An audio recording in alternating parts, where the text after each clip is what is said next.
Good morning, students. Today we will start chapter number 3, the Delhi Sultanate. It is in your course periodic test. So be attentive. Turkish rule in India. The foundation of Turkish rule in India was made by Muhammad Ghori with his victory at the second battle of Ch-3 in 1192 CE. Owing to the fact that he passed away without leaving any heir, his territories in India were left in the hands of his Turkish slaves. अब आपने देखा कि जो foundation of Turkish rule हुई India में, ये मोहम्मद गौरी ने जब द्वितीय पानीपत का जो सेकेंड बैटल ऑफ च-3 जब जीता 1192 ईस्वी में, उसके बाद रखी गई। लेकिन ये खुद जो है शासन पे ना बैठ करके अपना कोई भी उत्तराधिकारी ना छोड़ा नहीं छोड़ा, और अब ये जो शासन था वो जो है तुर्किश स्लेव्स के हाथों छोड़ दिया गया। Of these territories which were grouped into 4 region, the Delhi region was left under the Qutbuddin Aibak. अब जो है ये जो दिल्ली का जो क्षेत्र था ये कुतुबुद्दीन ऐबक के अंडर छोड़ दिया गया। He then went to establish the Mamluk dynasty और द स्लेव डायनेस्टी। इसे गुलाम वंश भी कहा जाता है या ममलिक डायनेस्टी जो है की स्थापना की।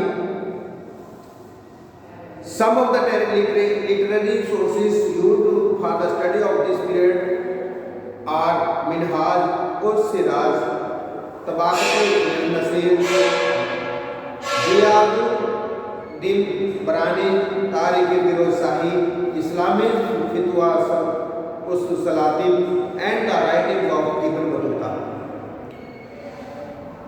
Mamluk dynasty, Qutbuddin Aibak. Soon after taking control of Delhi region of Ghori Indian territories, Qutbuddin Aibak established his rule over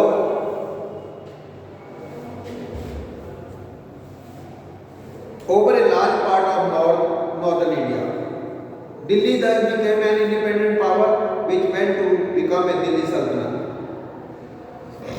Initially he ruled from Lahore but later shifted his capital to Delhi. During the 4 years of his reign, he consolidated his empire and designed an efficient administrative structure.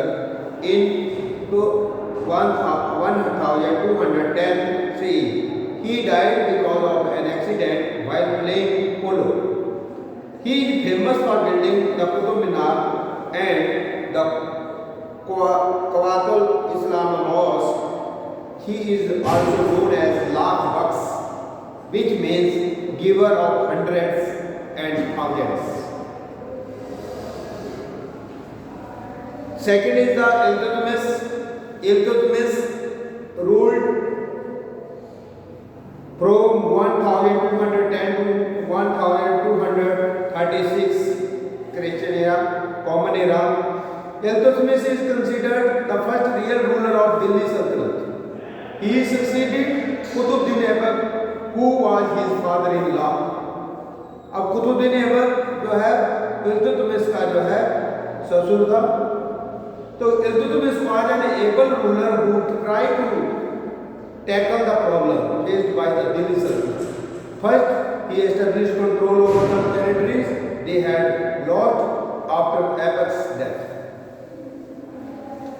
He also managed to avoid a Mongol invasion when the politely refused to serve of Persia, who was being pursued by the Mongol ruler Genghis Khan. In order to gain the support of the Turkish noble, he granted them territories.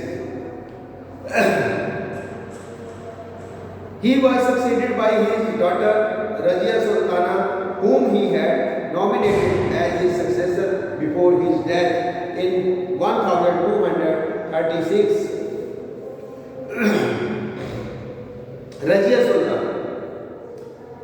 Razia Sultan is the only Muslim queen to have ruled India.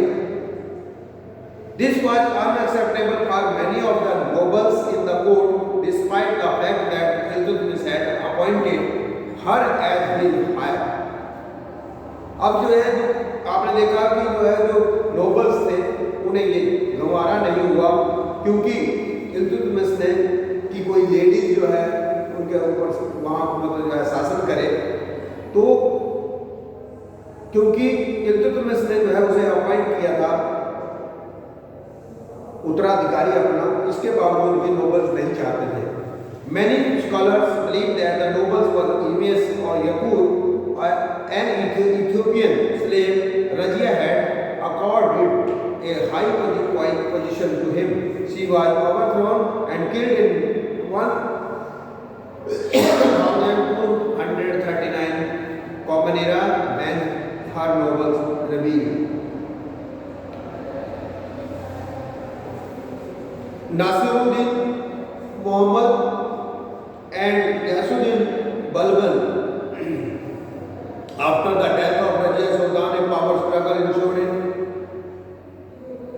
in the Delhi Sultanate, in which a powerful group of nobles called the Ch-3 or the 40 nobles fought among themselves.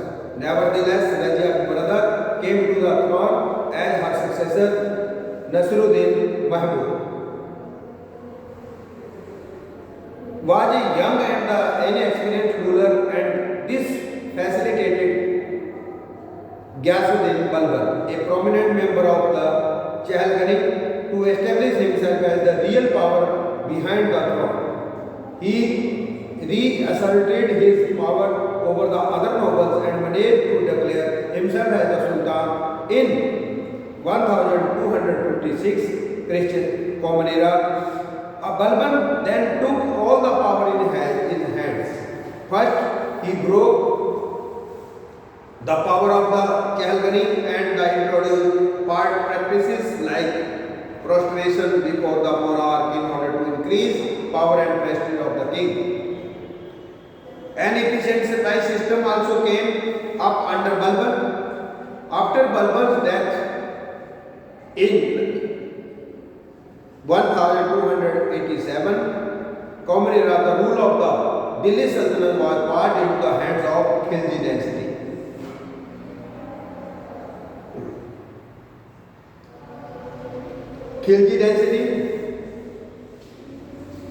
Khilji dynasty. The Jalaluddin Khilji ascended the throne in 1290 Common Era. However, by this time he was very old. Many internal rebellions broke out during his reign, and he spent most of his time suppressing them. He was assassinated by his nephew Alauddin Khilji in 1296 Common Era. Alauddin Khilji became the Sultan by assassinating his predecessors Jalaluddin Khilji. However, he was a brilliant general and shrewd administrator who was first Turkish Sultan to build an empire in India. His period saw immense expansion of Delhi Sultanate as Gujarat, Malwa, Ranthambore, Chittor and Jalore became a part of the Sultanate. Most of the Deccan campaign were carried out under the Malik Kafur, who was Alauddin's trusted general. In 1306, Common Era, Malik Kafur defeated and annexed Devgiri in the Deccan.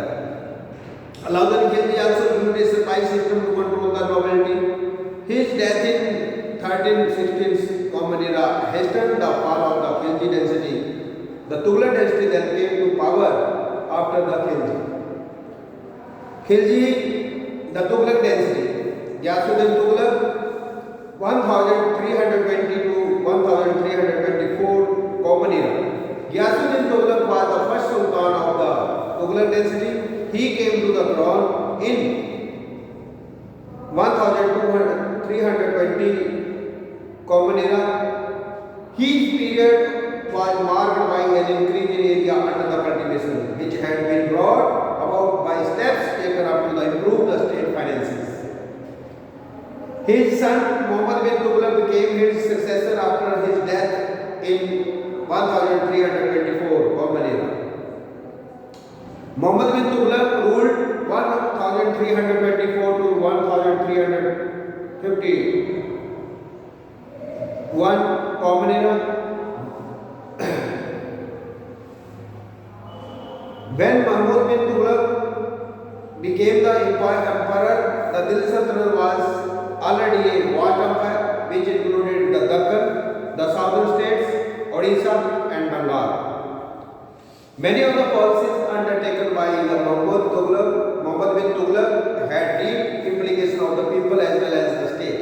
One of such a measure was his decision to shift the capital from Delhi to Devagiri, which was renamed Daulatabad. A large number of people died owing to the difficulty of the journey. However, the capital was shifted back to Delhi after only 2 years. The introduction of token currency was another experiment which had to be abandoned. In this system, the token coins made of the copper were allowed to be exchanged with gold and silver coins from the treasury, but the masses began producing copper coins in large number. The system was soon abandoned.